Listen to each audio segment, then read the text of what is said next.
Hi, this is Ed Cashman. I'll be talking about FDM 231 roadway lighting.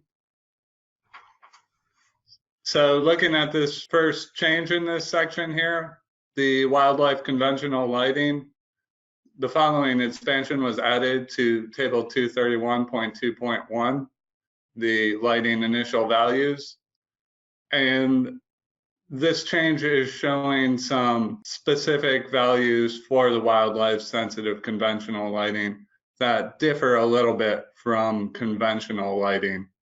And you can see that reflected mostly in the horizontal, but also in the vertical there with some differing values. And this is because the wildlife sensitive conventional lighting luminaires are not nearly as powerful as our conventional lighting luminaires. Moving on, the following subarticle was added to 231.2. And these are just some basic principles for designing the wildlife sensitive conventional lighting. Where feasible, orient luminaires away from the wildlife area of concern. Design lighting system using luminaires from the wildlife sensitive conventional lighting category of the APL. That category doesn't exist at the moment, but it will shortly, and there will be new luminaires to be used. And then finally, use the criteria for the wildlife sensitive conventional lighting from table 231.2.1, which we just looked at in the previous slide.